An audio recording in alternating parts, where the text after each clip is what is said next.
Ang bakal na tarangkahan ay nagsara sa aking harapan na may malakas na kalabog na umalingaw-ngaw sa buong subdivision. Kalalayas lang sa akin ni Isabel, ang aking panganay na anak, mula sa kanyang tahanan na para bang isa akong naglalako sa kalye. Naglakad ako ng 3 kilometro hanggang sa bahay ni Marco, ang aking pangalawang anak, na bahagya lamang binuksan ang pinto para iabutan ako ng lukot na 500 piso habang sinasabing mayroon siyang mahalagang pulong kasama ang mga mamumuhunan. 2 matagumpay na anak, 2 malupit na pagtanggi. Ngunit nang kumatok ako sa ikatlong pinto, ang pinakasimple sa isang tanyag na barangay sa Quezon City, nagbago ang lahat. Si Juan ang nagbukas, ang aking bunsong anak, ang guro sa pampublikong paaralan na may kakarampot na sahod na laging minamaliit ng kanyang mga kapatid. Ngunit bago tayo magpatuloy sa kwento, suportahan ninyo kami sa pamamagitan ng pagpindot sa like at pag-subscribe ngayon din. Nais ko rin kayong batiin. Iwanan ninyo sa mga komento ang inyong pangalan at lungsod. Salamat. Hayaan ninyong dalhin ko kayo sa eksaktong sandali kung kailan ko napagdesisyunang gawin ang pagsubok na ito. Ako si Ramon. At sa loob ng 32 taon, nagtayo ako ng isang kadena ng mga botika na kumalat sa buong Pilipinas. Nang pumanaw ang aking asawa, 10 taon na ang nakalilipas, lahat ay pumusta na malulugi ang aking mga negosyo. Inaasahan ng mga kasosyo na paghahatian ang mga natira. Ngunit nagtrabaho ako araw at gabi. Nakipagnegosasyon sa mga internasyonal na laboratorio. Nagbukas ng mga sangay sa bawat rehiyon. At ginawang isang imperyo sa parmasyutika na nagkakahalaga ng higit sa 500 milyong piso ang isang negosyong pampamilya. Para kanino ko ginawa ang lahat ng iyon? Para sa aking 3 anak, para maibigay sa kanila ang buhay na hindi ko kailanman naranasan. Nag-aral ng abogasya si Isabel sa Ateneo. Pinagbayaran ko ang kanyang master's degree sa New York na nagkakahalaga ng 5 milyong piso. Nag-aral ng administrasyon si Marco sa De La Salle. Namuhunan ako ng 6 na milyon sa kanyang edukasyon. Si Juan, ang aking bunso, ang tanging pumili ng pampublikong unibersidad, ang Universidad ng Pilipinas. Nais niyang maging isang guro. Pinagtawanan siya ng kanyang mga kapatid sa loob ng maraming taon dahil sa desisyong iyon.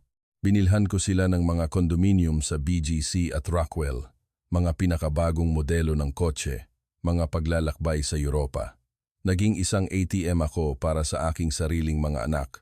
Ngunit noong hapong iyon ng Pebrero, habang nakaupo sa aking opisina sa ICA, 18 palapag sa Ayala Avenue, tinitingnan ang mga bank statement ng lahat ng naibigay ko sa kanila. May nabasag sa loob ko. Kakatanggap ko lang ng 3 tawag sa iisang araw. Kailangan ni Isabel ng 3 milyon para i-remodel ang kanyang penthouse. Humihingi si Marco ng 4 na milyon para mamuhunan sa isang negosyo kasama ang kanyang mga kaibigan. At si Juan ay tumawag lamang para tanungin kung kumain na ba ako ng maayos, kung maayos ba ang lagay ng puso ko. Ang pagkakaibang iyon ay tumama sa akin na parang isang truck. Noon ko napagdesisyonan, maglalaho ako. Magpapanggap akong nawala ang lahat at kakatok sa kanilang mga pinto para humingi ng kanlungan. Gusto kong makita kung sino ang magbubukas, kung sino ang mahihiya, kung sino ang makakaalala, na bago ako naging kanilang pinagkukunan ng pera, ako ang kanilang ama. Sinubukan akong pigilan ng aking abogado, si Attorney Reyes. Sinabi niya na masyadong mapanganib para sa isang 60 taong gulang na lalaki, ngunit kailangan kong malaman ang katotohanan. Kailangan kong makita ang kanilang mga puso nang walang maskarang isinusuot nila dahil sa pera. Itinago ko ang aking mga alahas sa safe. Bumili ako ng mga damit sa ukay-ukay sa Divisoria, isang kupas na kulay abong sweater, pantalon na may mantsa, sirang sapatos. Dinumihan ko ang aking mga kamay ng lupa. Hindi ko inayos ang aking buhok sa loob ng 4 na araw. Inilagay ko ang aking mga gamit sa isang plastic bag mula sa palengke. Tumingin ako sa salamin at hindi ko nakilala ang lalaking nakatingin pabalik. Mukha akong invisible, mukha akong mahirap. Mukhang eksakto sa kailangan ko para maging totoo ang pagsubok na ito. Ang plano ay malupit, ngunit simple. Maglalakad ako papunta sa kanilang mga bahay. Kakatok sa kanilang mga pinto. Sasabihin kong nawala ang lahat, na kinuha ng mga pinagkakautangan ng kumpanya, na kailangan ko ng lugar na matutulugan, at magmamasid ako. Ang katotohanan ay laging lumalabas kapag walang oras para mag-ensayo ng mga kasinungalingan. Binigyan ako ni Attorney Reyes ng isang disposable na telepono. Sinabi niya sa akin na tawagan siya kung may maging mali, na mayroong seguridad na magbabantay mula sa malayo. Ngunit hindi ako tatawag. Kailangang masakit ito para maging totoo. Sa unang gabi, iniwan ko ang aking penthouse sa BGC. Iniwan ko ang tanawin ng lungsod, ang mga mamahaling kumot, ang mamahaling katahimikan. Bumaba ako ng 18 palapag at lumabas sa mga kalye ng Maynila. Sinalubong ako ng maalinsangang gabi ng Pebrero na parang isang sampal. Naglakad ako ng ilang oras. Nagkapaltos ang aking mga paa. Napunit ang plastic bag. Iniiwasan ako ng mga tao sa bangketa. Ang ilan ay tumingin sa akin ng may awa. Ang iba ay may pandidiri. Karamihan ay hindi man lang ako nakita na para bang bahagi ako ng semento. Pinalipas ko ang gabi sa isang terminal ng bus sa Cubao. Ang amoy ng ihi at kawalan ng pag-asa ay kumapit sa aking damit. Isang ginang ang nagbahagi sa akin ng isang pirasong pandesal. Ikinuwento niya na 3 taon na siya sa kalye, na kinalimutan na siya ng kanyang mga anak. Habang nagsasalita siya, naisip ko, magiging ako ba ito sa loob ng ilang taon? Sa ika-4 na araw, handa na ako. Marumi, gutom, masakit ang katawan, ngunit handa. Pupunta muna ako sa bahay ni Isabel sa Forbes Park, pagkatapos ay kay Marco sa Rockwell, at sa wakas, sa maliit na bahay ni Juan sa Quezon City. Hindi ko alam kung ano ang aking matatagpuan, ngunit malapit ko nang matuklasan. Ang mansyon ni Isabel ay kumikinang na parang isang malaswang hiyas sa gitna ng Makati, perpektong mga hardin, isang Italianong fountain sa pasukan, dekuryenteng tarangkahan. Nakilala ko ang bawat detalye dahil ako ang nagbayad ng down payment, 5 milyong piso na kinuha ko mula sa aking mga ipon noong ikinasal siya 6 na taon na ang nakalipas. Pinindot ko ang intercom. Ang puso ko ay kumakabog ng napakalakas na akala ko ay maririnig ito sa speaker. Ang boses ni Isabel ay lumabas na parang metal, walang gana. Hindi man lang nagtanong kung sino. Sinabi niya na hindi siya bumibili ng kahit ano sa pinto. Sinabi kong ako ito, ang kanyang ama. Nagkaroon ng mahabang katahimikan, masyadong mahaba. Pagkatapos ay bahagyang bumukas ang tarangkahan, sapat lang para makapasok ako ng patagilid. Naglakad ako sa daanan ng mga bato, na ako mismo ang tumulong pumili. Bawat hakbang ay isang masakit na kabalintunaan. Ang pangunahing pinto ay bumukas bago pa man ako makarating. Lumitaw si Isabel na hinaharangan ang pasukan, gamit ang kanyang katawan na parabang isa akong nakakainis na tindero. Nakasuot siya ng isang salmon-colored na sportswear set na tiyak na mas mahal pa kaysa sa buwan ng sahod ni Juan. Ang kanyang buhok ay nasa perpektong tali, bagong gawa ang mga kuko. Lahat sa kanya ay sumisigaw ng pera at kalamigan. Tiningnan niya ako mula ulo hanggang paa na may ekspresyong hindi ko kailanman malilimutan. Hindi ito pag-aalala. Ito ay pandidiri. Tay, sabi niya, hinihila ang salita na parabang sinusunog nito ang kanyang bibig. Anong ginagawa mo rito na ganyan ang itsura? Hindi niya ito tinanong ng may pagmamahal. Ipinahayag niya ito na parabang kailangan ng aking presensya ng agarang paliwanag.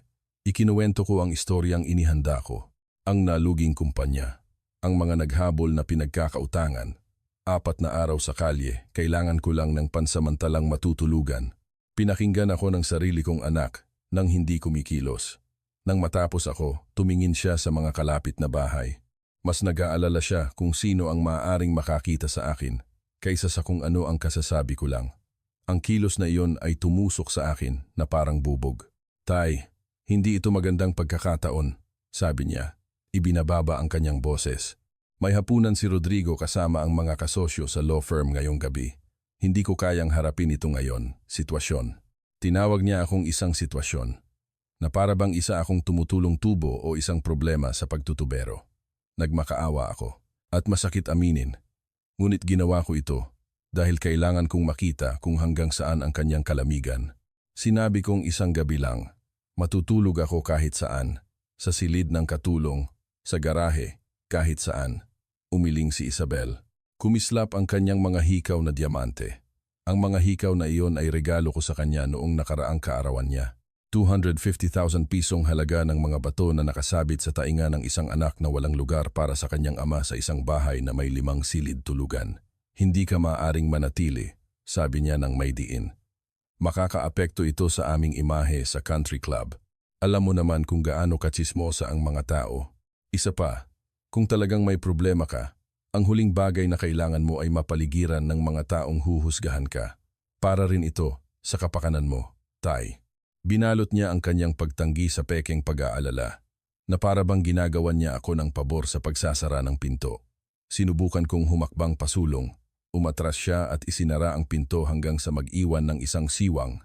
May mga shelter naman, sabi niya. Ang Red Cross ay may mga programa. Siguradong makakahanap ka ng isang bagay. At kapag naayos mo na ang lahat, kapag bumuti na ang sitwasyon mo, mag-usap tayo. Pero ngayon, hindi kita matutulungan. Isabel, sabi ko gamit ang kanyang buong pangalan. Ako ang ama mo. Nagpalit ako ng lampin mo. Naghatid sa iyo sa eskwela. Nagbayad para sa iyong universidad, sa iyong kasal, sa bahay na ito. Lahat ng mayroon ka ay galing sa akin. Ang kanyang mukha ay tumigas. Doon, may nakita akong nagpayelo sa aking dugo. Nakita ko ang hinanakit, na para bang bawat bagay na ginawa ko para sa kanya ay isang pasanin na sumasakal sa kanya, na para bang ang pagmamahal ko ay isang utang na gusto niyang kansilahin. Eksakto, Tay, sabi niya na, may lason. Ibinigay mo ang lahat. Laging nagbibigay. Laging kumokontrol, laging nagpapasya. Ngayong wala ka ng anuman, inaasahan mong ibabalik ko sa iyo ang lahat na para bang isang investment. Hindi ito ganoon gumagana. Mayroon akong sariling buhay, sariling mga responsibilidad. Hindi ko kayang pasanin ang iyong mga pagkakamali. Nagsara ang tarangkahan. Narinig ko ang trangka. Ang tunog ng metal na iyon ay parang narinig ko ang pagsasara ng kabaong ng aming relasyon. Sa bintana, nakita ko si Isabel na bumalik sa sala, kinuha ang kanyang cellphone at tumawa habang may kausap. Umalis ako na may nararamdamang mas malala pa sa kalungkutan. Nakaramdam ako ng kawalan, ang batang babae na pinalaki ko, na yumayakap sa akin. Kapag may masamang panaginip ay wala na. Napalitan na siya ng malamig na babaeng ito na mas pinahahalagahan ang mga opinyon ng country club kaysa sa kapakanan ng kanyang ama. Mga kaibigan, bawat kwentong ibinabahagi ko ay lumalabas araw-araw, ngunit ipapakita lamang ito sa inyo ng YouTube kung pipindutin ninyo ang pulang pindutan ng subscribe. Pindutin ang subscribe, i-activate ang bell, at hindi kayo malalampasan ng isang kwento. Salamat. Naglakad ako ng halos 4 na kilometro papuntang Rockwell, kung saan nakatira si Marco. Nagdurugo ang aking mga paa sa loob ng sirang sapatos. Dahil sa gutom, nakakakita ako ng mga itim na batik, ngunit nagpatuloy ako dahil kailangan kong kumpletuhin ang pagsubok na ito. Kailangan kong malaman kung lahat sila ay pareho o kung may natitira pang pagkatao sa kanila. Ang kondominium ni Marco ay puro salamin at bakal. Minimalist, malamig tulad niya. Nag-doorbell ako. Binuksan ni Marco halos kaagad na para bang naghihintay ng isang package. Ang kanyang ekspresyon nang makita ako ay tunay na pagkagulat. Tay, anong nangyari sa'yo? Mukha siyang nag-aalala. Tiningnan ng kanyang mga mata ang aking maruming damit. Mamantika kong buhok, ang sirang plastic bag. Humakbang siya papalapit sa akin. At akala ko ay yayakapin niya ako. Hindi niya ginawa. Mabilis siyang tumingin sa magkabilang gilid ng pasilyo tulad ni Isabel. Ang parehong pag-aalala sa itsura, ang parehong takot na may makakita sa kanya na kasama ako. Pumasok ka dali, sabi niya. Pinapasok ako at agad na isinara ang pinto na parang nagtatago ng ebidensya. Nanatili ako sa pasukan. Hindi niya ako inanyayahang pumasok pa sa loob. Nagpanatili siya ng distansya na para bang nakakahawa ang aking kahirapan. Anong nangyari? Ulit niya. Saan ka galing? Bakit hindi ka tumawag? Ikinwento ko ang parehong istorya. Pagkalugi, pagkawala ng lahat, kalye, pangangailangan ng pansamantalang kanlungan. Pinakinggan ako ni Marco na nakakrus ang mga braso. Nakita ko ang kanyang isip na gumagana. Nakita ko ang mga kalkulasyon na nabubuo. Hindi siya nag-iisip kung paano ako tutulungan. Nag-iisip siya kung paano ako mapapaalis sa pinakamabilis na paraan. Nang matapos ako, bumuntong hininga siya. Isang mahaba at pagod na buntong hininga na para bang isa akong mahirap na pasyente sa kanyang opisina ng negosyo at hindi ang kanyang ama. Tay, may reputasyon akong dapat ingatan. Nakikipagtrabaho ako sa mahahalagang negosyante, politiko, mga bigating tao. Kung malaman nilang nasa kalye ang ama ko, Makakaapekto iyon sa aking mga negosyo. Naiintindihan mo ba? Hindi. Sabi ko ng buong katapatan, hindi ko maintindihan. Kinuha ni Marco ang kanyang pitakang gawa sa Italianong katad.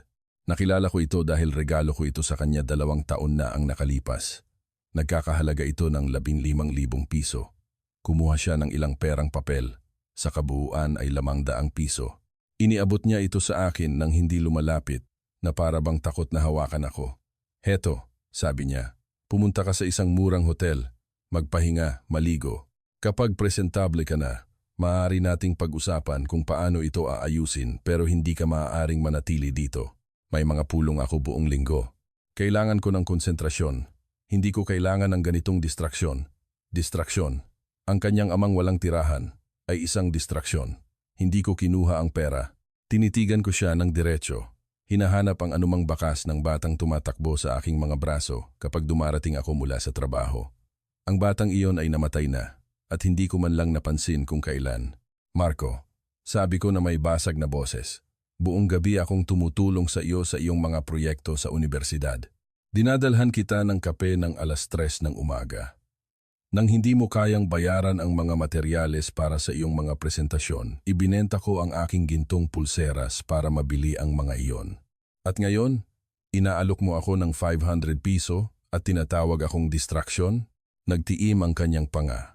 Ang mga perang papel ay nanatiling nakalahad na parang isang harang. Tay, hindi ito personal. Kaya lang, sa ngayon, wala ako sa posisyon para tulungan ka sa paraang kailangan mo.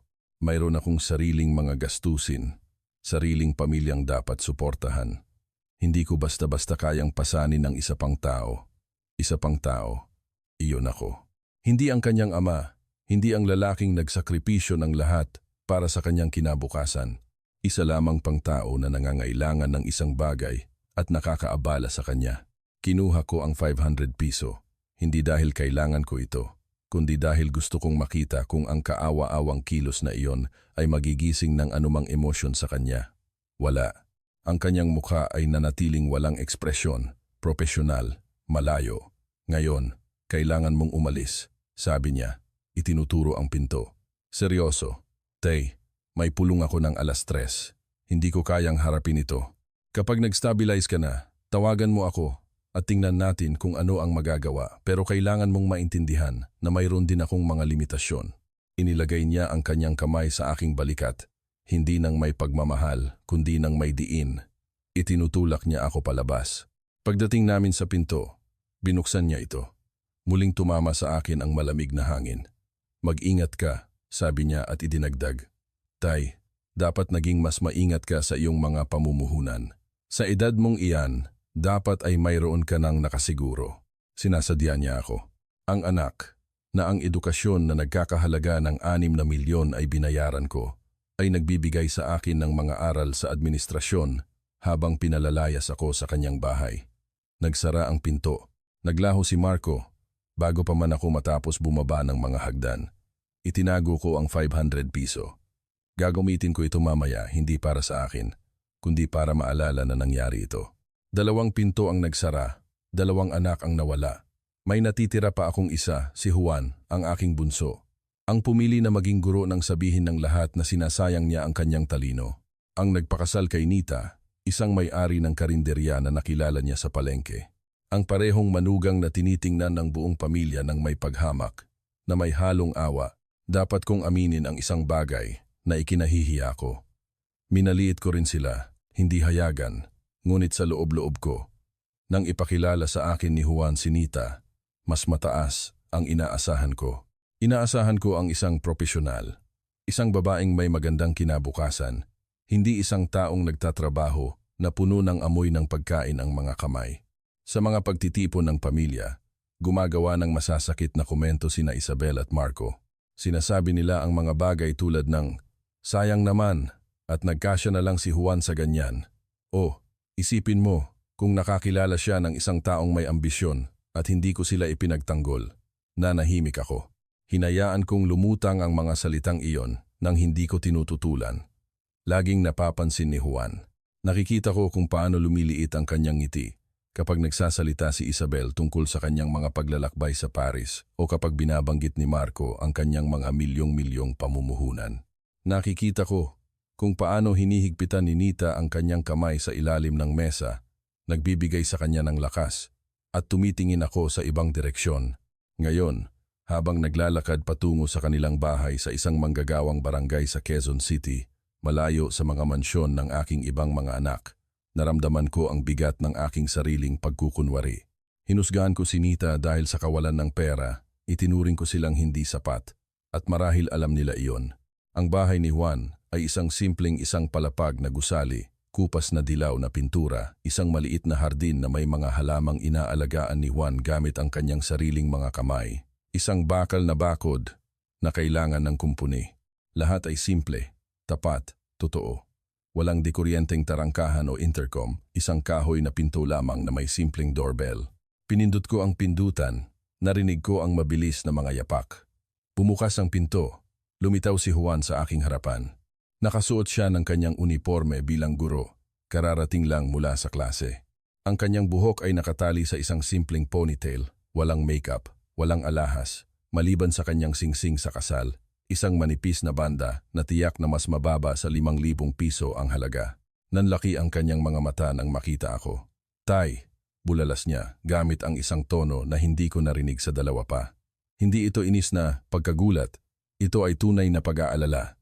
"Diyos ko, anong nangyari sa'yo?" Nang hindi naghihintay ng sagot, hinawakan ni Juan ang aking braso at hinila ako papasok.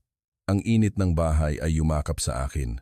Amoy lutong bahay. Amoy bagong saing na kanin, amoy tunay na tahanan. "Nita!" sigaw niya sa loob. "Halika dali, si tatay." Lumabas si Nita mula sa tila maliit na kusina sa likod bahay. Nakasuot siya ng isang lumang duster na may mantsa ng mantika. Nang makita niya ako, ang kanyang mukha ay nagpakita ng isang bagay na hindi ko nakita kina Isabel o Marco.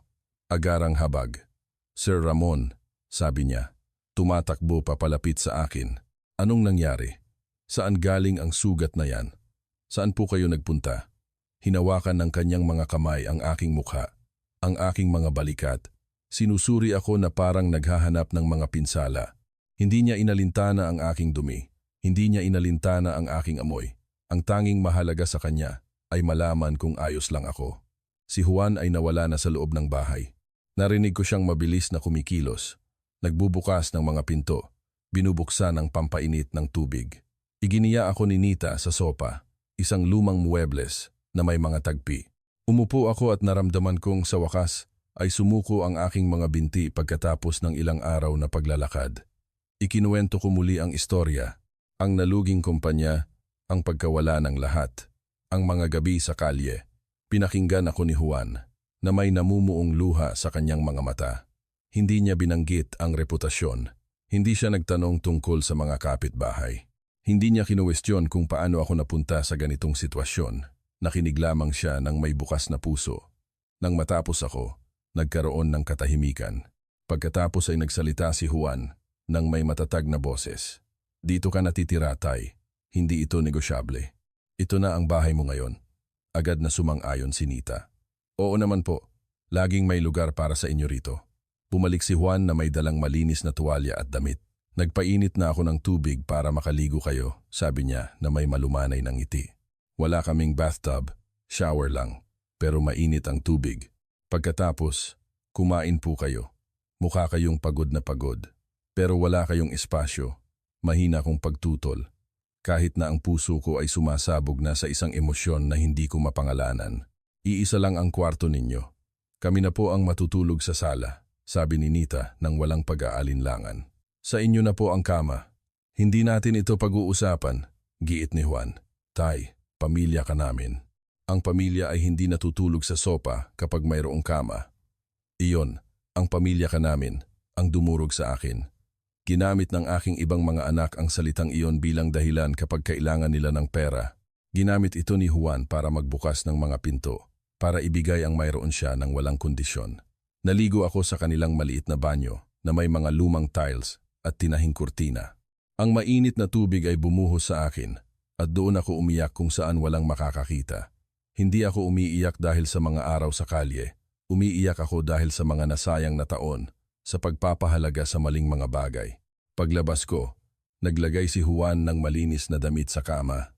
Galing sa kanya, isang pares ng gray na jogging pants at isang brown na sweatshirt.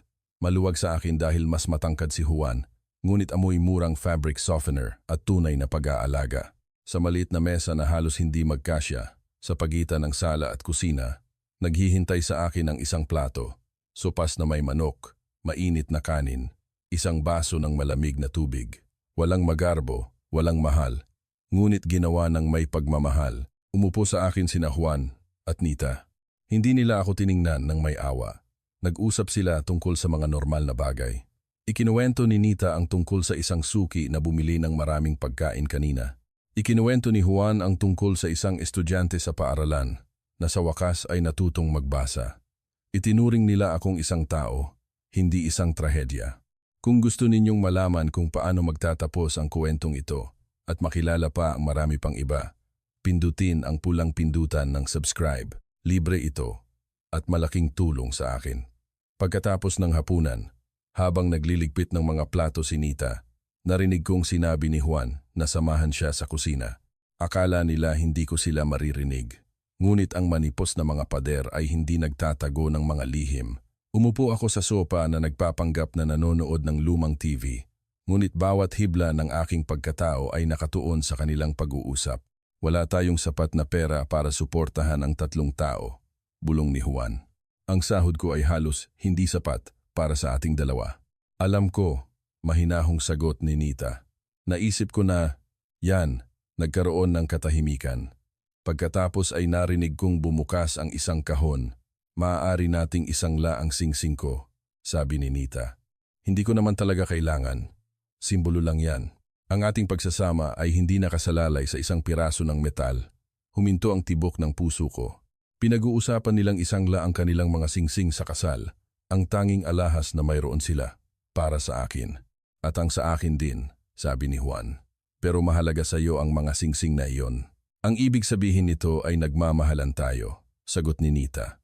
At magpapatuloy tayong magmahalan mayroon man o wala ang mga iyan. Kailangan tayo ng tatay mo ngayon. Mas mahalaga iyon. Bukas, pupunta ako sa sanglaan, dagdag niya. Baka bigyan tayo ng mga 5,000 piso. Gamit iyon, makakabili tayo ng pagkain at tingnan natin kung paano tayo magpapatuloy. 5,000 piso. Iyon lang ang halaga ng kanilang mga singsing at ibibigay nila ito ng walang pag-iisip.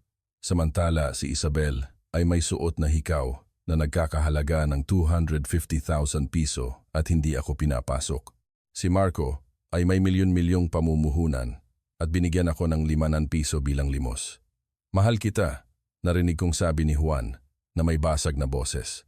Wala yon, malambing na sagot ni Nita. Ito ang tungkol sa paggawa ng tama. Pinalaki ka ng tatay mo, pinag-aral ka niya. Ngayon, oras na para alagaan natin siya. Ganyan gumagana ang mga tunay na pamilya. Napapikit ako ng mariin. Ang mga luha ay dumaloy ng walang kontrol. Ang babaeng ito, na minamaliit ko, na nagtatrabaho ng doble sa kanyang karinderya dahil hindi sapat ang kinikita, ay ang tanging nakakaintindi sa tunay na kahulugan ng pamilya. Bumalik sila sa sala. Pinunasan ko agad ang aking mga luha at nagpanggap na nakatuon sa balita. Dinalhan ako ni Nita ng isang hinabing kumot. Galing ito sa lola ko, sabi niya. Inaayos ito sa aking mga binti. Lagi akong pinapainit nito. Sana ikaw rin. Noong gabing iyon, sa kabila ng aking mga pagtutol, dinala nila ako sa kanilang silid tulugan. Ito ay isang maliit na kwarto na may isang matrimonial bed, isang lumang aparador, at isang kupas na tokador. Ang mga sapin sa kama ay gawa sa puting koton, nilabhan ng napakaraming beses na malambot na sa pakiramdam. Sa tabi ng kama ay may larawan ng kanilang kasal, si Juan na may hiram na suit, si Nita na may simpleng puting bestida. Pareho silang nakangiti ng may purong kaligayahan. Magpahinga ka na, Tay, sabi ni Juan. Hinahalikan ako sa noo, tulad noong bata pa ako. Bukas, tingnan natin kung ano ang gagawin. Pero ngayong gabi, matulog ka lang ng mahimbing. Ligtas ka rito. Lumabas sila at isinara ang pinto. Naiwan akong mag-isa sa silid na iyon na amoy murang sabon at pag-asa, Humiga ako sa nag-iisang kama na mayroon ang mag-asawang iyon at ibinibigay nila ito sa akin ng walang pag-aalinlangan. Hindi ako makatulog. Sa tuwing ipipikit ko ang aking mga mata, nakikita ko ang mukha ni Isabel na nagsasara ng tarangkahan. Nakikita ko si Marco na nag-aabot ng 500 piso na para bang isa akong pulubi. At pagkatapos, nakikita ko si Juan at Nita na nag-aalok ng kanilang kama. Ang kanilang mga mata ay puno ng tunay na pagmamahal. Malapit sa hating gabi, narinig ko ang paggalaw sa sala. Tahimik akong bumangon at bahagyang binuksan ang pinto. Nakita ko silang nag-aayos sa maliit na sopa. Hindi sila magkasya. Halos nakalawit si Juan sa isang gilid. Si Nita ay sumiksik, sinusubukang hindi mahulog. Pasensya na, bulong ni Juan. Alam kong hindi komportable. Ayos lang ako, sagot ni Nita. Isipin mo na lang ang tatay mo na natutulog ng mahimbing at ligtas. Sulit ang anumang abala. Pasensya na kung hindi kita mabigyan ng higit pa, sabi ni Juan pagkatapos ng isang sandali. Pasensya na kung ganito ang buhay mo. Nararapat sa iyo ang isang malaking bahay, magagandang bagay. Ang sagot ni Nita ay sumira sa akin. Juan, nasa akin na ang lahat ng gusto ko. Nasa akin ka. May kalusugan tayo, trabaho, bubong. At ngayon, kaya nating tulungan ang isang taong nangangailangan natin. Hindi iyon maliit, iyon ay lahat. Bumalik ako sa kama na umiiyak. Umiyak ako para sa mga taon na nagtayo ako ng isang imperyo para sa mga anak na tanging pera ang pinahahalagahan. Umiyak ako dahil sa maling paghusga ko kina Juan at Nita. Ngunit umiyak din ako dahil sa ginhawa. Sa gitna ng masakit na pagsubok na ito, natagpuan ko ang isang bagay na akala ko ay nawala na. Ang patunay na umiiral pa rin ang tunay na pagmamahal. Alas 5 sama ng umaga, nagising ako bago sumikat ang araw. Kinuha ko ang disposable na telepono na ibinigay sa akin ni Attorney Reyes. Tinawagan ko siya. Ramon, alertong sagot niya. Ayos ka lang ba? Ayos lang ako, bulong ko. Oras na. Pumunta ka ng alas 10 ng umaga. Dalhin mo ang mga dokumento. Magdala ka ng seguridad. Lahat ayon sa plano. Sigurado ka ba? Tanong niya. Kapag ginawa natin ito, wala nang balikan. Mas sigurado kaysa dati. Magkita tayo ng alas 10. Ibinaba ko ang tawag. Sa loob ng ilang oras, magbabago ang lahat. Lalabas ang katotohanan at kailangan kong harapin ang mga kahihinatnan. Bumangon ako at lumabas. Tulog pa rin sina Juan at Nita sa sopa, hindi komportable. Ngunit magkahawak ang mga kamay. Tahimik akong nagtimpla ng kape. Nag-init ako ng pandesal. Iyon lang ang maiaalok ko sa kanila bago sumabog ang katotohanan. Unang nagising si Nita, nakita ako sa kusina at ngumiti. Ang aga niyo naman pong nagising. Hindi ako makatulog, pag-amin ko. Nag-iisip ako. Lumapit siya at tinanggap ang kape. Nag-iisip po ng ano? Sa inyo, sa ginawa ninyo para sa akin. Tiningnan ako ni Nita ng may tahimik na talino. Mayroong isang bagay sa kanyang ekspresyon na nagpapahiwatig na mas marami siyang alam kaysa sa sinasabi niya. Sir Ramon, sabi niya, ginagamit ang aking pangalan, isang bagay na bihirang gawin. Maaari po ba akong magtanong? Oo naman, may hindi po kasi tugma. Isang lalaking tulad ninyo na may karanasan, paano ninyo nawala ang lahat ng ganoon kabilis? At bakit po kayo naglakad papunta sa aming mga bahay sa halip na humingi ng tulong sa ibang paraan? Natigilan ako. Tinitingnan ako ni Nita ng walang akusasyon, kundi may pag-usisa lamang. Bago pa man ako makasagot, nagising si Juan. Magandang umaga. Anong oras na? Halos alas 7 na, sagot ni Nita. Ngunit hindi umalis ang kanyang mga mata sa akin. May kailangan akong sabihin sa inyo. Simula ko. Ang mga salita ay bumara. Ipinatong ni Juan ang kanyang kamay sa aking balikat. Kahit ano pa man iyan. Tay, nandito kami. Muling nagsalita si Nita. Bago po kayo magsalita, gusto kong malaman ninyo ang isang bagay. Hindi mahalaga. Hindi mahalaga kung anong sikreto ang itinatago ninyo. Hindi mahalaga kung anong pagsubok ang ginawa ninyo sa amin. Bubuksan pa rin namin ang pinto. Iaalok pa rin namin ang aming kama. At gagawin namin ito ulit. Tiningnan ko siya nang nakanganga. Alam mo, pinaghihinalaan ko pagtatama niya. Mula nang dumating kayo, ang paraan ninyo ng pagsasalita, ang inyong tindig, mga detalyeng hindi tugma. Ngunit napagdesisyunan kong hindi ito mahalaga dahil kahit na isa itong pagsubok, ang tamang sagot ay pareho pa rin. Tanggapin ka, alagaan ka, mahalin ka. Tiningnan kami ni Juan ng may pagkalito. Tungkol saan ba ito? Tiningnan siya ni Nita ng may lambing. Hindi bagsak ang negosyo ni tatay, mahal. O hindi ko iniisip. Isa itong pagsubok para makita kung paano tayo tutugon. Humarap sa akin si Juan na may malalaking mata. Totoo po ba? Dumaloy ang mga luha sa aking mukha. Oo, totoo. Patawarin ninyo ako. Inaasahan kong makakita ng galit. Inaasahan ko ang mga sigaw. Ngunit niyakap lang ako ni Juan. Niyakap niya ako ng mahigpit habang umiiyak ako. Bakit po? Tanong niya sa wakas. Dahil kailangan kong malaman. Sagot ko, sa pagitan ng mga hikbi. Kailangan kong malaman kung sino ang nagmamahal sa akin. Dahil ako ang kanilang ama at kung sino ang nakikita lamang ako bilang pera. At natuklasan ko ang mga bagay na dumurog sa aking puso.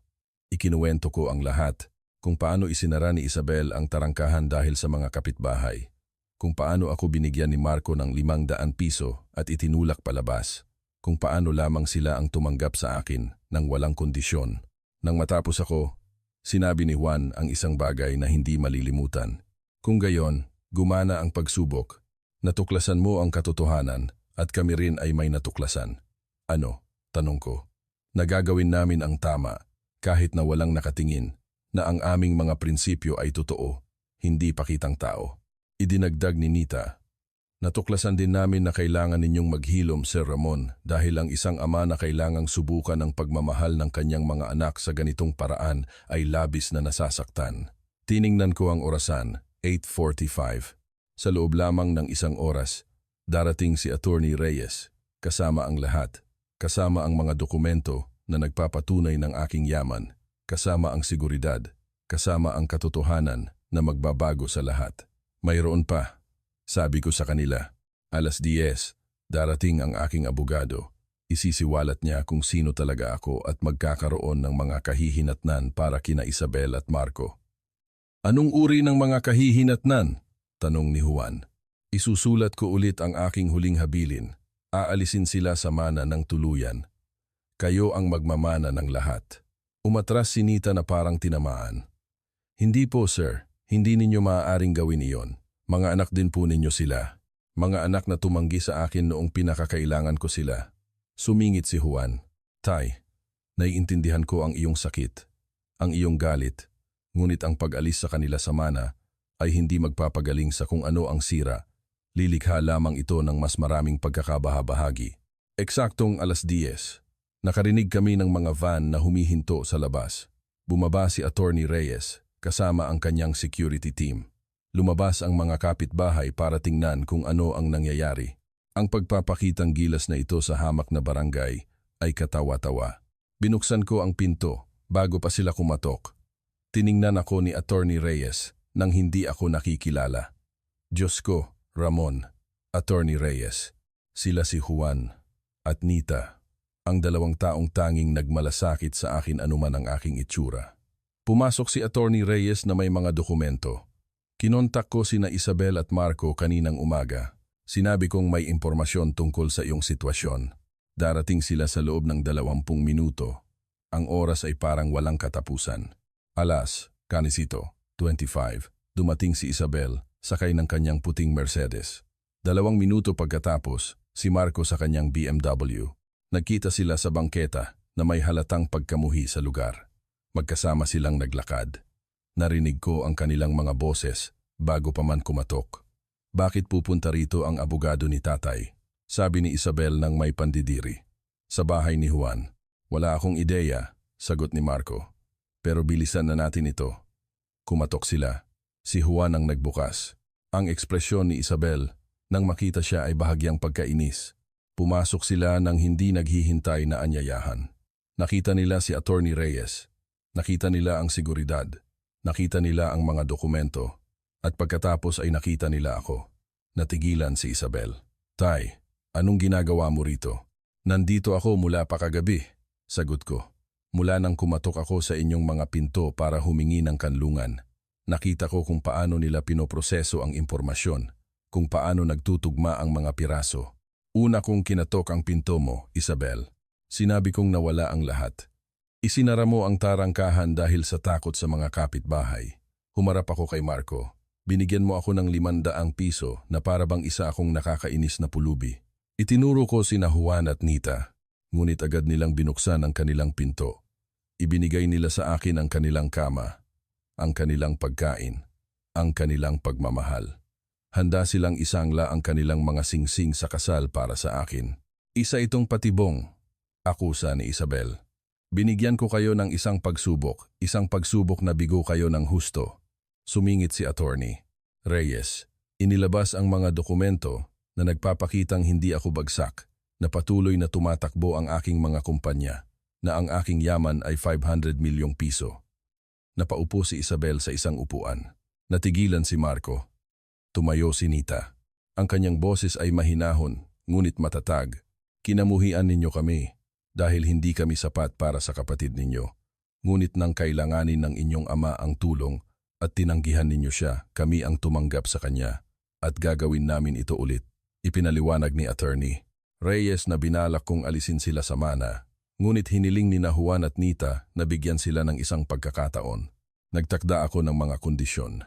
Family therapy, serbisyo sa komunidad kasama ang mga walang tirahan, tunay na paghingi ng tawad, tunay na oras na magkakasama. Kung mabigo sila sa loob ng 3 taon, automatiko silang aalisin sa huling habilin. Umiyak si Isabel. Humingi ng tawad si Marco. Hindi ko alam kung ito ay totoo o dahil sa takot. Oras ang magsasabi.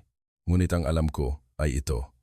Maraming bagay ang nabibili ng pera, ngunit hindi nito nabibili ang mga pintong nagbubukas kapag pinakakailangan mo. Hindi nito nabibili ang mga kamay na sumasalo sa iyo kapag bumagsak ka. Hindi nito nabibili ang pagmamahal na walang kondisyon. Ang mga bagay na iyon ay nagmumula lamang sa puso, at ang tanging mga pusong sapat na malaki ay nasa hamak na bahay na ito sa Quezon City. Kung nagustuhan mo ang kwentong ito, mag-click sa subscribe at sabihin sa akin sa mga komento kung aling bahagi ang nag-iwan ng marka sa iyo. Mayroon pa bukas. Magkita-kita tayo doon. Ang salaysay na ito ay may tanging layunin na magbigay inspirasyon sa pagninilay-nilay tungkol sa mga relasyon sa pamilya, ang kahalagahan ng emosyonal na katapatan, pagpapatawad, at ang halaga ng oras. Hindi ito dapat bigyang kahulugan bilang payong medikal, psikolohikal, o anumang uri ng propesyonal na payo. Kung ikaw ay nahaharap sa isang malubhang karamdaman, mga alitan sa pamilya, o mahihirap na sitwasyong emosyonal, humingi ng suporta mula sa mga kwalipikadong propesyonal tulad ng mga doktor, therapist, o tagapayo. Ang nilalamang ito ay angkop para sa lahat ng manonood at sumusunod sa mga alituntunin ng nilalamang pampamilya ng YouTube.